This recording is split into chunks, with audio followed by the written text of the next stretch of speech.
GST ద్వారా వచ్చిన income ఎక్కడెక్కడ వెళ్ళిపోయింది? ఇన్ఫ్రాస్ట్రక్చర్ 144 వందే భారత్ ఎక్స్ప్రెస్ తీసుకొచ్చాం, ఎక్కడి నుంచి వచ్చింది డబ్బు? ఎయిర్పోర్ట్స్ డబుల్ అయ్యాయి, ఎక్కడి నుంచి వచ్చింది డబ్బు? 60% కంటే ఎక్కువ హైవేస్ కొత్తగా కట్టాం, ఎక్కడి నుంచి వచ్చింది డబ్బు? అదే రకంగా డిఫెన్స్ సెక్టర్ లో ఎక్స్పోర్ట్స్ ఇంక్రీజ్ అయింది 34 టైమ్స్. ఇవాళ మన డిఫెన్స్ ప్రొడక్ట్స్ బయట దేశానికి వెళ్తున్నాయి. దానికి కావాల్సిన ఇన్ఫ్రాస్ట్రక్చర్, డిఫెన్స్ కారిడార్, స్టార్టప్స్ కి అక్కడ ఇన్విటేషన్ ఇవ్వడం, వాళ్ళకి ప్రోత్సాహం ఇవ్వడం, టాలెంట్ ఫండ్ ప్రొవైడ్ చేయడం, స్టార్టప్స్ కి రిజిస్ట్రేషన్ టైం లెంత్ 10,000 crore ఇవ్వడం, అది ఎన్హాన్స్ అయ్యి ఇవాళ 20,000 crores వరకు పోవడం. ఎక్కడి నుంచి వచ్చింది డబ్బు? మనం చేసే జిఎస్టీ ట్యాక్స్ ద్వారానే వస్తుంది. అట్లాగే వెల్ఫేర్ స్కీమ్స్, చాలా మంది అంటారు నేను ట్యాక్స్ కడుతున్నా, అక్కడ ఫ్రీగా ఎవరికో ఏదో ఇస్తున్నారు. మన మధ్యలో ఉన్న బీద వాళ్ళకి మనం సపోర్ట్ చేయకుండా ఎలా ముందుకు వెళ్తాం? ప్రధాన మంత్రి గారు కమిట్మెంట్ దాంట్లో ఉంది కాబట్టి 90 times more increase in DBT transfer. అంత డీబీటీ కథ సెపరేట్ గా మనం చెప్పవచ్చు. 90% ఇంక్రీస్ అయిందని అంటున్నాం.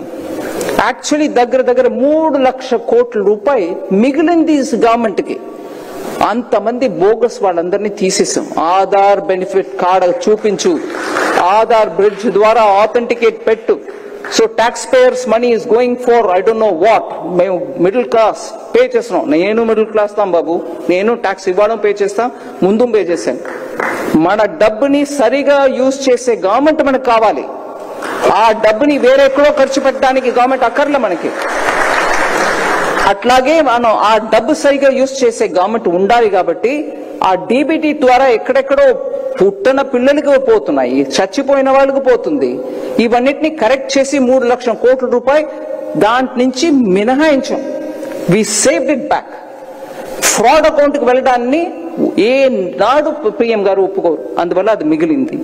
గరీబ్ కళ్యాణ్ మీకు తెలుసు, 25 crore అవుట్ ఆఫ్ పావర్టీ. 25 కోట్ల జనాన్ని పావర్టీ నుంచి తీసి బయట తీసుకొచ్చాం. They are no longer poor, they are aspirational middle class, but maybe at the bottom rung. వాళ్ళకి కూడా మనం ఫెసిలిటీ చేసి ఇవ్వాలి. స్టార్టప్స్ మీకు తెలుసు 350 ఉండే స్టార్టప్స్ ఇవాళ 1.5 lakh స్టార్టప్స్ ఈ దేశంలో ఉన్నారు. Visakhapatnam has very good number of startups who are doing excellent work. So ఒక్కసారి కంపేర్ చేసి చూస్తే ట్యాక్స్ టెర్రరిజం ఉండి 30% పైన ట్యాక్స్ కలెక్ట్ చేసే రెజీమ్ పోయి యూపీఏ ఇవాళ మీకు pro people lower tax second generation GST తీసుకొస్తున్నాం. సెకండ్ జనరేషన్ జిఎస్టీ తీసుకొస్తున్నాం. జనాల్లో మంచి వెల్కమ్ ఉంది అని అన్న వెంటనే ఆపోజిషన్ పార్టీలు ఉన్న వాళ్ళు అప్పుడైతే నువ్వు ఒప్పుకుంటున్నావా 8 సంవత్సరాల నుంచి హైయర్ రేట్ ఆఫ్ ట్యాక్స్ జనాన్ని ఎక్స్‌ప్లాయిట్ చేస్తున్నావని అని ఒక ప్రశ్న అడుగుతున్నారండి. 8 సంవత్సరం ఒక్క కంట్రీ ఒక్క ట్యాక్స్ చేసి యాక్చువల్ అప్పుడు 2017లో తీసుకొచ్చిన స్ట్రక్చర్ ఏంటి? జిఎస్టీకి ముందు ఉన్న ఐటమ్ ఒక్కొక్క ఐటమ్ ని చూసి అది 6% లేకపోతే 7%, కొన్ని స్టేట్స్ లో 4% ఉన్న అట్లాంటి ఐటమ్స్ అన్నిటిని 5లో తీసుకొచ్చారు అప్పుడు 2017లో. అట్లాగే ఒకే ప్రోడక్ట్ అది ఒక స్టేట్ లో 10%, ఇంకో స్టేట్ లో 13%, ఇంకో స్టేట్ లో 15% గా ఉంటే అవన్నిటిని కలిపి 12% గా తీసుకొచ్చారు 2017లో.